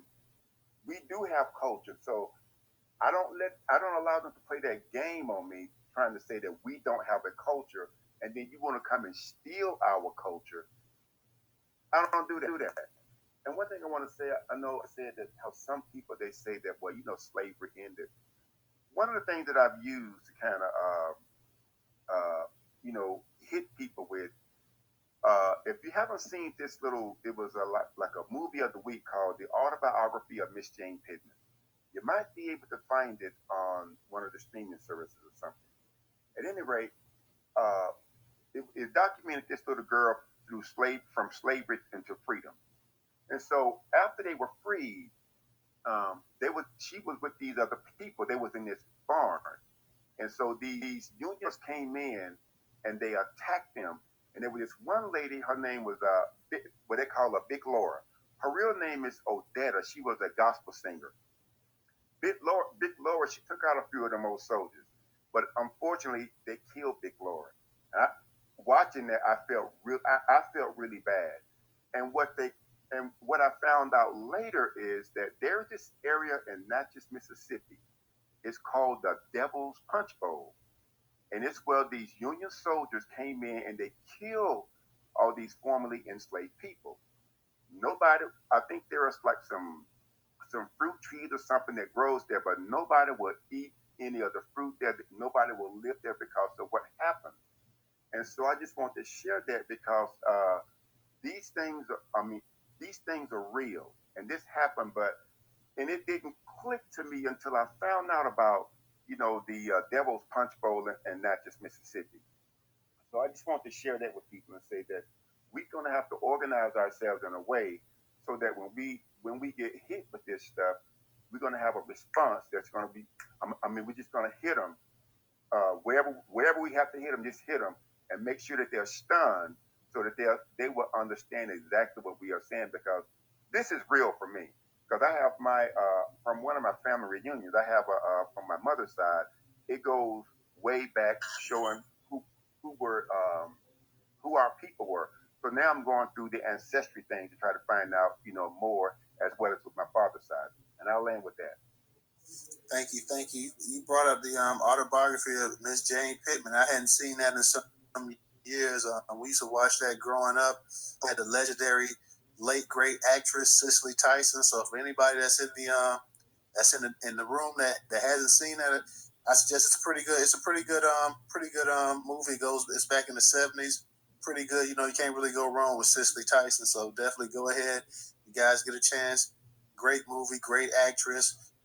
Good cast and whatnot, great story. So go ahead and definitely check out the autobiography of Miss Jane Pittman. Definitely a good movie to have. Definitely a movie that you can watch with your family, your kids, and stuff like that. So definitely and cop that. Go ahead and watch that if you guys get a chance.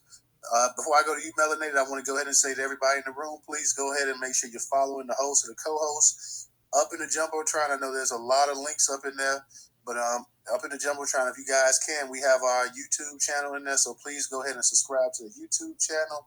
Also, the newsletter is in there. I'm not exactly sure where it's at in there, because like I said, we got quite a few things in the Jumbotron now, so you just have to kind of click over and see wherever it's at. But please go ahead, support YouTube. We're trying to grow the YouTube channel, trying to get there. We're not there, but you guys can definitely help us get there, so it would be definitely greatly appreciated. Also, if you can, contribute to us on Cash App. That is $Newstoter. $Newstoter. Any little bit helps. We're in Black Business Month, so if you have a Black business that you like to support, if Newstoter is one of them, then please, for as little as $1, you can go ahead and contribute to us. So that is $Newstoter. Once again, that is $Newstoter. Melanie, go ahead and unmute your mic. Blessings again, family. I'm not going to hold the floor too long. I put the 10-4 kufi on. So many melanated people are here. I don't know if we've been seeing the Texas governor has been sending a bunch of Mexicans to Washington, D.C., and it's kind of ironic that they're doing it now, especially with the movement that we were supposed to be, that we're trying to plan in Washington, D.C. So I just want to put the thing that's been in my spirit really, really heavy. That's very coincidental. You know what I'm saying? I really kind of don't believe in coincidence. And, they trying to croak into our culture as far as the reparations. I've been seeing more and more YouTube advertisements, just listen to YouTube, that they would advertise dishwashing liquid in Spanish. But they'll have melanated people as the visual aspect of it, as if like what's going on here? It don't make sense. With that being said, sisters, I just want to put this on your mind real quick. Y'all are a blessing to our community. Y'all are the first teachers of us, and like commended Newstoter, Miss Snacks, and y'all some quality sisters. Keep doing what you're doing, and remember, y'all are the first teachers of our children. So keep striving to be the best versions of yourselves. Y'all are here. Y'all are trying to push the community forward, and I land that blessing to you. Thank you, brother. Thank you for contributing to the discussion tonight. Anytime you want to, we hold spaces Monday through Thursday, 8 p.m. Eastern Standard Time. Tomorrow, guys, we will have another space, 8 p.m. Eastern Standard Time. Make sure you guys catch us on our regular scheduled time. We will have another space, like I say, 8 p.m. Eastern Standard Time, Monday through Thursday. Occasionally, we'll throw one out on the weekend. We'll throw one on Sunday. So we did this one on Sunday. It was yesterday about Tariq Nasheed. If he ran, would you vote for him and whatnot? That space had quite a few people in it. Quite a whole bunch of people listened to the recording. So definitely, if you guys haven't, make sure you get a chance to catch that recording as well. Ray, go ahead and unmute your mic. I mentioned earlier, and I'm glad the brother brought up about the Devil's Punch Bowl. And I just wanted to just add a little bit onto that. Obviously, we had the draft rights. Number one, to go fight for Black people, and then afterwards, as he so eloquently put it, they had the Devil's Punch Bowl. A lot of people don't really understand about what really happened. The reason why it's called, because it's like at the bottom of a cavern or whatever you call it, and basically right after emancipation went from basically a town of 10,000 to 100,000, and to just deal with with the influx of all these different freedmen that were coming in, they created basically it's a concentration camp. Black people were in concentration camps, but how many people learned about that in school? I know I did. So yeah, like I was saying, they won't eat the fruit from there because basically we were used as fertilizer for the fruit. So if you live in that area, especially in the South, you don't even eat any peaches or nothing that comes from that different area. So they killed over 20,000 of our people in 1 year in a concentration camp that was done by Union soldiers, and no one ever talks about that. I want the family to look into that. The Devil's Punch Bowl in Natchez, Mississippi, and the draft riots. I land my plane. Thank you, Ray. Definitely appreciate you. We were supposed to actually have a space that was about the I don't know if any of you guys caught the video, and we tweeted it out and whatnot. It was a video of a Black kid being just having the absolute dog kicked out of him by at least 10, 12 Asian students and whatnot. So that was going to be the original space. And I think we're going to probably go ahead and hold that tomorrow, because people, if you have not seen that video, you definitely want to check that video out. It was somewhat, I'm not going to even say surprising, but I know if there had been 10, 11, 12 Black kids kicking a crap Asian kid, they all would be in jail right now, juvenile detention or something, if not charged as adults. They would all be sitting up in jail right now. And the fact that you had these Asian kids throwing an N-word out there, I had going back and forth with some fool earlier today trying to tell me that, all these communities, a bunch of people use the N-word and this and that. And whatnot. I can't even get into this ignorant stuff because this is the kind of stuff we talk about. We allow people to come in here. We allow people to sit up here and other people talk about, well, we pose just like y'all. We just like y'all. We just like y'all. We got a black grandma which is deep in our family, and we sit up and we allow this BS. We allow a bunch of different people sitting up here calling us nigga this, nigga that, and we sit up there and we just smile and cheese about it. The fact, like I said, that this black kid, and there was other black kids out there that didn't do a damn thing. These Asian kids kicked the crap out of this boy. I mean, they was punching him, they was kicking him, and they all took off and ran off. And this dude trying to tell me, well, he was bullied. I'm like, man, I don't even want to hear no crap about no bullying.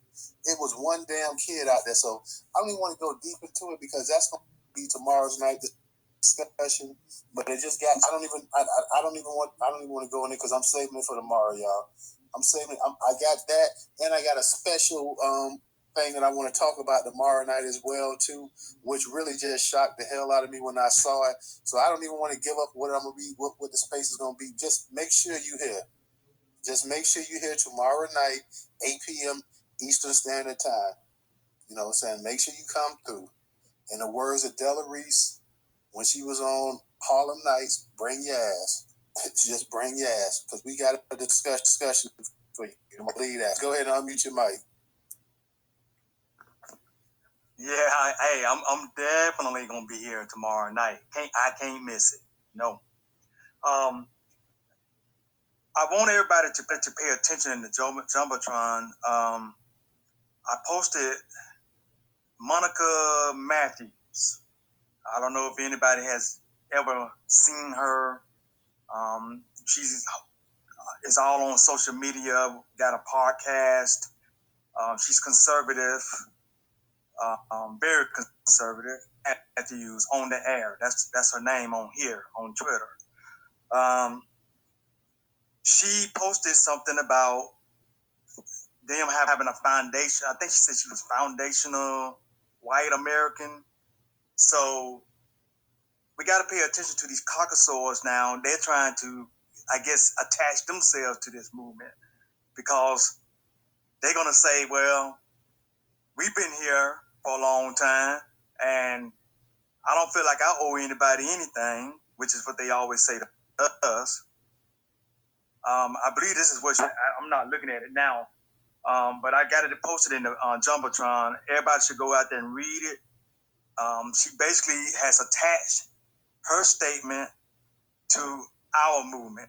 Okay, so just pay attention to that. They're going to try to use our movement to maybe, I guess you could say, oppose our movement, so to speak. I land my plane there. Yeah, I mean, it's not surprising, man. Every time we get something rolling, every time we get something going, somebody's always intentionally going ahead trying to sabotage, like I said before, the same way with the N-word and whatnot. Everybody's struggle. They want to say that they struggle is the same name as black people.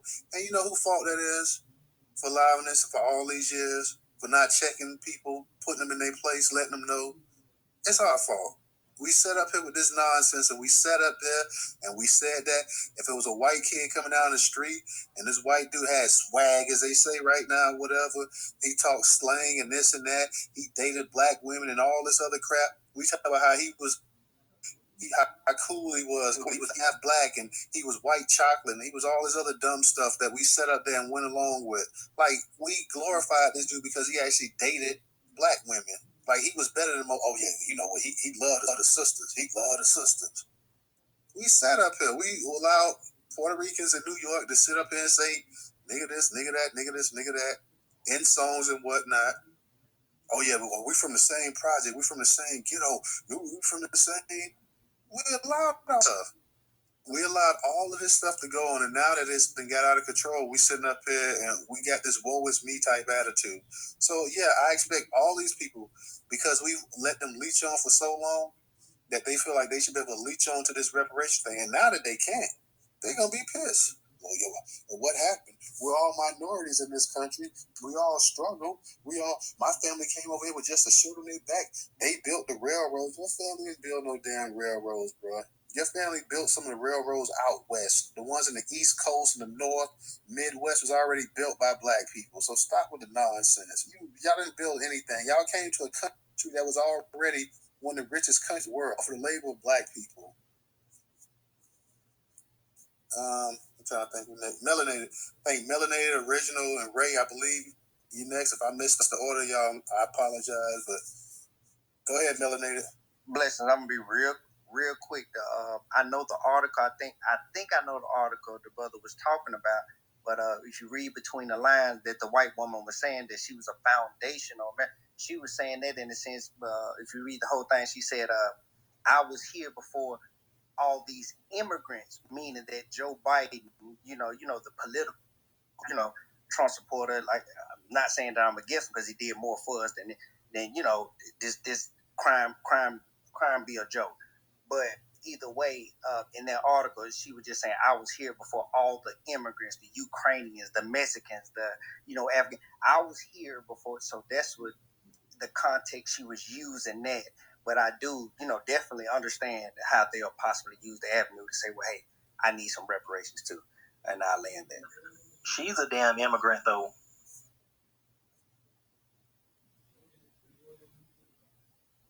Yeah, immigrant myself, so you Yep. know. So it's a pot calling the kettle black. Like, okay. Original, go ahead and unmute your mic. I think Ray was before me. Okay, Ray, go ahead and unmute your mic. Yeah, I'm so glad Professor brought that up because I actually forgot about that. What in the world is a foundational white American? I need to know what is the definition of this, because what she's saying, like I just said, you will not replace us. You will not replace us. You will not replace us. It's anything like Tyler, I believe it was Tyler that said, anything that we get popping, they just want to make sure they own our coattails. And I, for one, have absolutely hated that. I can't think of what else I had to say, so I'm gonna land my plane for right now. I think I know what it was. The brother was saying about Columbus. Somebody brought up, I believe it was something about Christopher Columbus. The reason why he was able to get his ass over here was because of a black person. He sailed over here with what was his name? Pedro Alonso Nino. That was a black Moor that actually helped his ass get over here. Like, we've helped them literally since day one, and the only thing we've done just got shitted on from day one. And as far as our reparation goes, they can say what they want about that. I don't want to hear about you being Irish. I don't want to hear about you never owning slaves and all that crap. Because slavery was sanctioned under the federal government, and all those under the federal government profited from free black labor. So the same government and its subjects owe black people for the hundreds of years of free labor that they accumulated all the wealth that they have today. So they can miss us with that. Those are just talking points because they think we're stupid and don't know history. Let me give a shout out real quick to Erica. Thank you, Erica, for your contribution on Cash App. Thank you so much for contributing and helping the platform. Definitely appreciate that very much. I just want to give you a shout out and let you know that is appreciated, and I thank you so much. Original, now it's your turn. It's Original. I'm going to go Ross and then Melanated. So, Original, go ahead and unmute your mic. All right, cool. Yeah, what I want to say about how you had stated that a lot of these other ethnic groups want to use the N word. Years ago, I know the majority of us probably had AOL. I was living in California at the time, so you know how they would have these little, you can talk about political issues or whatever. So I was in one, and I was giving this white guy and this white girl, I was giving them hell or whatever the topic was. So then all of a sudden, this Spanish-speaking person, they hit me up in a private chat box and said, "Oh, nigga, you told them off good." Da, da, da. I'm like, what the hell? So I sat back and looked at my computer for a minute. I said, you know what? I'm going to zap his ass. So I said, well, it's a dirty job, but someone has to do it. And then I said, and by the way, make sure I use the correct word. I said, are you a spick, a wetback, and it was some other word. I can't think of the other word I used. I said, a what? Because I want to make sure I call you the proper name. And then he responded by saying, well, why are you acting like a white boy calling me that? And I said, well, why are you acting like a white boy and calling me a nigger? I said, you don't know me, and you're not going to refer to me in that way. See, these other groups, they think it's fine for them to use that word to refer to themselves. Because anybody that do, other people want to jump on, they want to jump on it and use it too.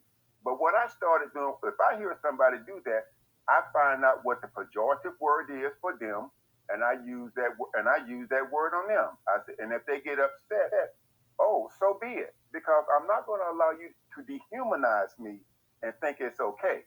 No, that's not good. So I think if we started doing things like that, just whatever when they want to use the N word, throw at them whatever pejorative word that is used to identify them, and let's see how they're. Thank you. You got me crying over there, bro. Like I say, once you let people leech on for all these years, and that goes with everything that you accomplished, and they sitting up here taking credit for it, or talk about data creators, or they contributed just as much as you. This is the kind of stuff you have to worry about. And like I said, you hear even Joe Biden and stuff when he's talking about reparations for black people. Talk about well, only if Native Americans could be included. I mean, kind of just dumb stuff that he wouldn't say to another group. If he's going to LGBTQ, he's not going to say, well, only if heterosexuals can be included. If he's going to do that for something for the Jewish community, he's not going to say only if black people could be included. So these are the kind of games that we've allowed to be played for all these years. And now, like I say, these people that let's be for real, that secretly idolize black culture, but at the same time secretly hates it as well too, because they're not the ones that created it. Now they have an issue and they have a problem with it. And like I said, we've allowed it to foster. And even now, the black people that's in politics, the black people that's on TV and entertainment, sports, they don't say anything. You didn't hear not one rep Joe for sitting up here for 20 some odd years about nigga this, nigga that. Not hey, Todd. Yeah. Hey, real quick, I know you want to go to the next person. I wanted to add in the reason why Joe Biden attaches Indian with black people when it comes to talking about doing something is because he understands that a lot of white people identify as Indian, the Elizabeth Warrens of the world. So if he does that, that's a way that he can use it to undermine reparations for us. Because it was put out, I forget what year it was, they actually offered a lot of white people that claim to be Indian a chance to get a DNA test, and they flat out fucking refused. They said, no, you will not be full of shit, and their DNA is going to show it. Well, Ray, let me add to this right here before we go ahead and go to Ross. Don't you think for 1 second, either when we're talking about the reparations for black people, African American, Negroes, freedmen, whatever you want to say, that white people ain't also going to try to find a way to finesse themselves in that too? Because I can already hear it now. My great grandmother was a Negro. So that's what they're gonna go ahead and they're gonna talk about that. There was a great grandmother that was a Negro. That's why when DJ said, and I'm not totally against it, when he was saying that, hey, depending on how much black you have in reparations you get, because if your daddy's a white man or whatever, or your mom's a white man and you mix, you're mulatto, you whatever, do you get as much as somebody who like, because let's be for real, all us black people, we have some white in us, but a lot of us don't have any white in us dating back to slavery time. So should you get as much as that as somebody whose parents and grandparents and great grandparents was black? I don't know, but like I say, best believe this here, that once reparations start, you're gonna start having $5 Negro too. Everybody's gonna have Negro blood in this country. That's all of them are gonna have to, but they got Negro blood in their bloodline now. So we're just getting this thing here in California about black Americans having a separate claim and this and that. This is just a tip of the iceberg. You're gonna really have to have the reparationists form and come up with all kind of constitution and guidelines and things to try to keep this thing from just getting out of control here, because every white person in America, if you start talking about giving 6 figures, 7 figures to black people, if you start talking about setting up generational wealth, if you start talking about giving up land, all this other stuff about that, best believe that they're gonna ready to get their slice. Well, we got black in us too. You can go back. We own slaves, and they'll be willing to go ahead and confess all of that stuff that went down in slavery that they don't want to talk about now. They'll be willing to go ahead and sit up there. You'll have Thomas Jefferson people up here, sitting up here, talking about they descended of Sally Hemings and whatnot. So trust me, it would get really, really, really crazy. So you would definitely have to have some guidelines set up. I said, we got a new speaker here, Alexis, so I'm going to let her go ahead and get on the mic. Alexis, go ahead and unmute your mic. Okay, I just wanted to say hello. Welcome to, everybody, thanks for having the space. But I really did want to hear what Roz was going to say. Okay, so you didn't want to speak at this moment? Sorry, go ahead, Roz. I'm sorry. Alexis, thank you. I was going to listen for you. My God, I was going to listen to what fire you about. I was going to bring something. Okay.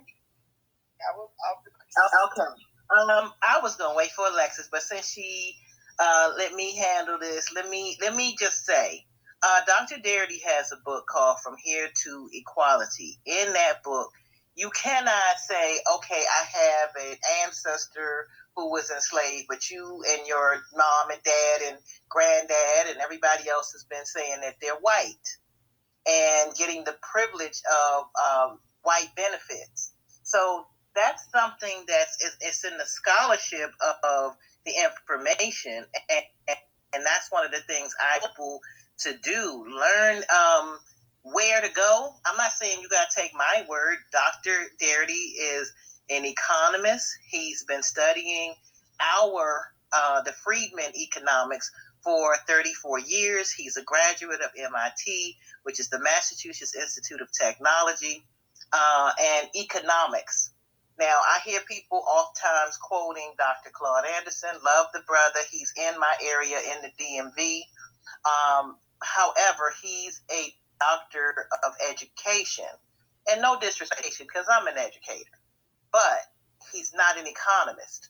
So we have to go to the source who's been sourcing and mining this information for over 34 years. Some of y'all not even 34 years old. And that's how long he's been pulling this information. It's in the book From Here to Equality. Also, we got to be based on scholarship. So we're not doing, we got to know what we're talking about. And I understand the emotional side of, if they call me the N-word, then I'm going to call them that. No, that's not what, I don't care about spending my days and times putting money in pockets for people that are freedmen. You understand what I'm saying? That's all I care about. That's the only reason I do spaces, is to get us empowered. Period. If somebody got a problem with that, then so be it. I really don't care. You're going to get it from your own. Hold on a second, please. You're going to get it from people that are around you, that are older, that may not know, younger people that may not know. I'm just asking if you can base whatever you're trying to do upon scholarship and not emotion, because that's not going to help us at all. The next thing I wanted to say is I did post my brother Arthur Ward's Friedman Absolute article, and I think everybody needs to check that article out on how we need to be moving. I see him in the audience. He's the red letter A, the scarlet letter, I should say. But he wrote a dynamic article on how we should be looking at Juneteenth and how we should be moving. And this is part of what I'm speaking on. I'm more my grown woman. I am not going to be emotionally driven by anybody, because that's what they're looking for. That's how they've always captured us into this little ball of emotion. Can't be emotional. We got to be strategic. I'm a strategist. I plan things. We do actual events. We do all kinds of strategy. We educate. That's what we do. Emotion, then you're going to end up forgetting what you're supposed to be doing and where you're supposed to be going. And what we're supposed to be doing is, once we know, each one teach many, come up with various strategies. Not everybody's a strategist. So please don't try to be a strategist if that's not what you do best, okay? And if you think you're a strategist, please DM me and I can let you know. Because I'm going to kick it over to my sister Alexis, and I'll take a breath. Thank you for listening to me again, fam. Now, every time you talk, you know I love it to death. I absolutely do. I kind of forgot the thing I was going to say, but I do kind of remember this when we were talking about what percent of reparations a person gets who's mulatto or whatever. 100% of those reparations. It does not take long for anybody to get in their family. So they find a white man that's over there. This is why I am a member of the Daughters of the American Revolution. I know exactly which white folks came over here. At the point in time in history, they came over here because he was the second son that wasn't going to get shit over there. You want to tell me where I need to go? No, you're not going to be able to do that to us. So it does not matter the color of a person's skin tone. It does not matter. You can look at me. I'm a very dark-skinned woman, but I am 21% European by DNA. My sister, who's very, very fair-skinned, is 19% European based on her DNA. Skin tone does not determine anything for Black people. We know we have different skin tones. And so when you say something like that, I gotta just say it. Anybody who's been Black and they continue to represent themselves as Black, whether she is an octoroon, one of my great grandmothers, she deserved every bit of reparations as well.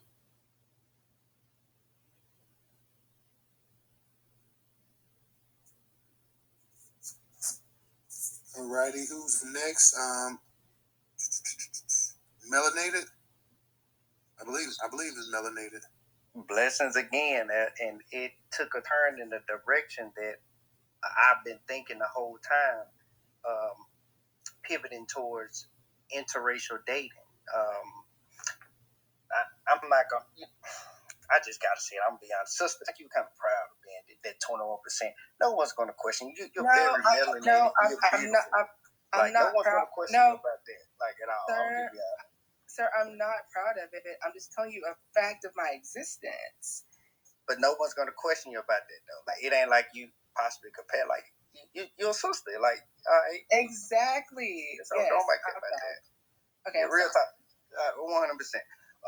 With that being said, I kind of want to pivot to the interracial dating of it because we've been manipulated and need to fully. We are dominating in all 9 areas of activity, and sex is one of those areas. And a lot of our people, we get confused when it comes down to interracial sex, because sex is such a powerful, emotional thing that all of us humans overall desire. You know what I'm saying? We procreate, even in mammals, orangutan, they do it for fulfillment, happiness. The same goes with us. So with that being said, a lot of us, even the sisters that are in office right now, speaking of confusion, all of them have white husbands. You understand? The one that they tell me, first Black folk, but that interracial sex have them confused to the fact that they don't do nothing for us. But overall, I feel like we don't take a stand on it the way we need to be able to cut down the confusion, meaning that we have to overall understand that interracial sex is ultimately going to cause confusion. Everyone doesn't learn at the same rate. Everyone doesn't get things the same way. That's why you can explain many people, but guess what? A lot of those people are going to take what you said in simplification, and they're going to interpret it a different way, each one of them. So with that being said, I feel I want to hear everyone's thought in the room for us on the interracial, because we got into the you this much and you that much, and all that goes into interracial sex. And then the brother, the host said, some of us ain't never had that. We've been here since the soil. You know what I'm saying? So we should get, in that aspect too. So far as us going on and forward, do we feel overall about interracial sex? Now, melanated, I'll say that may be a good discussion for another night, because that's going to be a long discussion right there, and we ain't going to be going too much long on here. So the interracial thing, that in itself is a space in itself right there. I stand by what I said, that I don't believe if you a quarter or Black or whatever, that you should get as much as somebody that's 75-80% Black. I said that, and that's what I mean. That's just my personal feeling, because I know that's going to open up Pandora's box. I know $1 Indians, and you're going to have a $3 Negro up here getting money and stuff too. People that never identified as Black going to sit up here and talk about that they got a tenth of Black in them, and they entitled as much to it as everybody else. So my personal feeling, I don't believe that you should, unless you. I think the further back we go, and the more black you are, the more money you should actually get. But like I say, I know that in itself is going to like cause some tension, and people are not going to really agree with that, which is fine. Like I say, that's my personal opinion. I don't believe somebody that even if you're talking like person that's got one parent from the island and one from here, and your parent from the island just came over here 50 years ago, or 30 years ago, or 20 years ago, I don't believe you should get as much as somebody whose parents been over here for 500-600 years. That's just my personal opinion. Like I say, I know that's going to cause some issues, and that's something we can also hold a space on too. But we're going to try to go ahead and get it around because we know we're not going to be in here much longer. So let Original and then Ray go.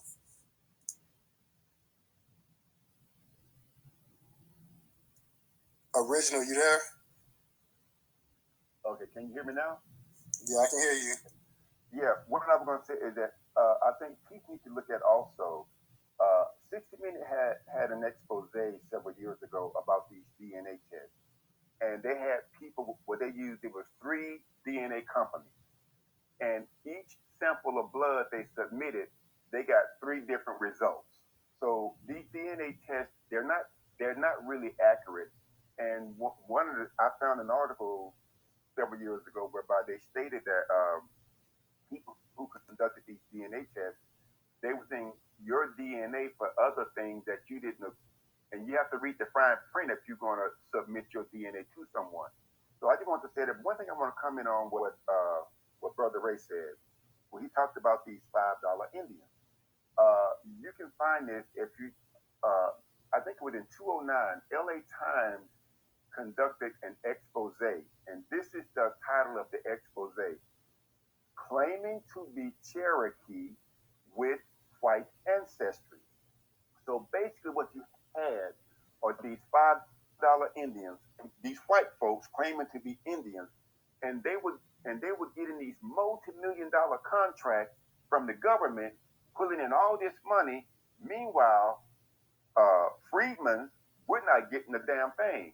And so that is what really ticked me off when Jim Crow Joe had said that he flipped on us. He pretended to support lineage, I say reparations, during the primaries of 2020. But when it was known he was going to be the nominee, he flipped on us and started trying to wedge in these so-called Indians. Everybody knows that they are not the original people in this land anyway. But I just want you all to be aware that if you can find, I think the expose is still out there. It says, claiming to be Cherokee with white ancestry. And you can see the amount of money that they're putting into these people and how they will try their damnedest to wedge themselves into our lineage-based reparations. And I'll land on that. Appreciate that, Original. We're gonna follow up with Ray and DJ, and then we're gonna end up closing the space for the night. So Ray, you go ahead, and DJ, you go ahead, and then I'm gonna get the final say, and then we're gonna end the space for the night. Yeah, I was gonna say he kind of took my talking point. I was definitely gonna say that I've never been a fan of the whole percentages game. The reason being is because they don't do that with any other group, just us. All of a sudden, you got to be a certain percentage to even get any money. If anything, and this is just mine, and you can give me some pushback if you disagree, you need to be able to trace your lineage back to the 1870 census, and you actually have to show that you have been claiming Black American, like myself. I've been doing it for 36 years on all my taxes and other different things like that. Because that way we won't have people popping up, when the money does start to come, like, hey, I'm 5%, 10%, blah, blah, blah. No, if you haven't been down with us the whole time, don't jump on the bandwagon line. I land my plane. Yeah, I feel you with the percentage things and whatnot, but I'm still gonna go. I'm gonna stand on my sword personally. If your mom and your daddy side both FBA, and it goes back to the slavery field, I don't think that somebody else who has one parent that doesn't, should get the same amount of money as you. That's just my personal opinion. I can't say about it, and I know exactly how this thing now in terms of percent, because they've been doing it from the time that a Black person came over, and people that was barely Black, and they talk about that you got a drop of Black blood and it makes you Black. Just ridiculous type stuff that they've not done with any other group in this world except Black people. So I'm gonna have to stand on that one, Ray. I respect your opinion and whatnot, but definitely, like, I know we don't want to get into percentage games or whatever, but like I say, if you got a parent that just came into this country 25, 30 years ago, and I can trace both sides of my family back 400-500 years ago, I don't think our checks should be cut the same. That's just my personal opinion. And then not only that, but also you're also the product of, like I say, a mixed race or whatever, and your mom and dad just got together and just had you or whatever 20 years ago or whatever. Nah, I can't go there. I believe you should get something because you are a descendant or whatever. But I think that the amount of money that issue, like I say, to me, all things ain't equal. So that's just my personal opinion. DJ, go ahead, unmute your mic. I actually agree with you. I think that would be a great space that you should hold. Is how, even within ourselves, how would we delineate, the percentages among ourselves? That's actually a good point. Well, I tell you this right here: if we don't delineate amongst ourselves, Mr. Charlie sure will. He will go right ahead and he'll cut you and he'll tell you exactly what's what, who should get what, and he's gonna find a way to make sure his people, as always, like he did with the civil rights movement, how he did with affirmative action, how he did with anything that's specifically for Black people, he's gonna find a way to make sure he can slide in there and not only get some of it, but get most of it, like he did with the Indians and stuff. The red industry. DJ, go ahead, unmute your mic.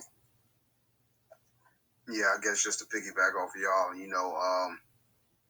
I guess if you haven't been identifying as Black the last 10 years or more on your tax returns and medical records and all that other stuff and what you were born as, and yada, yada, yada, yada.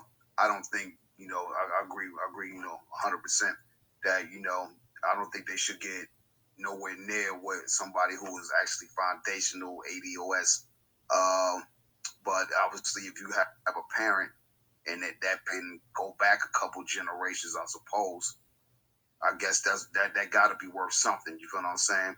In a mix, but I'm not sure how that will float either way though. And if they were to get some, it definitely can be again nothing, nowhere near. So we will have to actually figure out what are the numbers. See, this is the argument. What is reparations worth to you? What does it even look like to us? So, that's a continuation point, I guess. It's hard to even answer that, but, I do get those questions as far as like, I know who are half Black straight up and they family or whatever. Hey, you got to been proving all this time that you have been identifying as Black.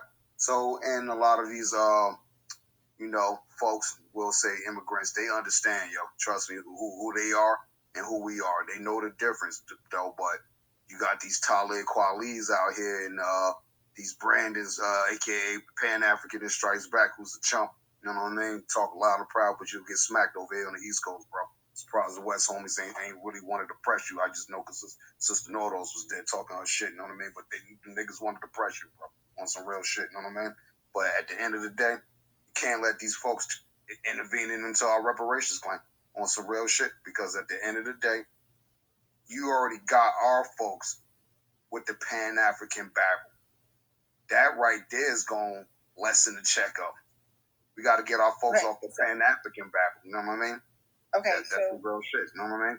Sir, may I say this really quickly? I see Marcel's in the space, and I would like to remind everyone that Marcel's campaign put out a plan about reparations. There's a number included. Go and read the plan, and if you don't like it, give some feedback, but you'll probably like it overall. Right, but even with that being said, that still will be what would is I haven't read it, but is Marcel's plan more geared towards South Carolinians, state reparations, or the federal? Marcel's plan is geared towards all American freedmen descendants in this country. That's what it's geared toward. Just read the plan. Right. Okay. It's all plan for all freedmen. Okay, that's cool. That's cool. Righty. Well, we're gonna go ahead and space. I appreciate everybody that came in. I want to thank everybody who came in and spoke tonight. Everybody who contributed to the discussion. Everybody who tweeted out the actual link. I definitely appreciate you guys supporting the Twitter spaces we hold, as well as those who support the actual content that we put out. So we will be back at our regular time tomorrow, 8 p.m. Eastern Standard Time. We're going to be talking about the attack that the Asian kids did on this one black kid, as well as another topic I'm going to throw in there as well. So make sure you guys check out the actual notice and go ahead and set the reminder. I want everybody that can come in, please come in, contribute to the discussion. It was a great discussion tonight. Felt like we had a pretty positive dialogue. People have different opinions, but I respect everybody's opinion that was up in the actual space. I appreciate you guys for supporting the largest black news curation platform today in America, which is Newstoter.com. Please, if you guys have not, make sure you visit the site daily, check out the content. Go ahead and retweet anything that we share on this Twitter platform, as well as follow us on our social media channels. Follow us on Facebook at Newstoter. Follow us on Instagram at Newstoter 2, Newstoter. For those who can, contribute to us on Cash App, $Newstoter. And until tomorrow, we will see you guys with another interesting conversation. So you guys have a good night. We will see you tomorrow. Peace of reparations, y'all. One.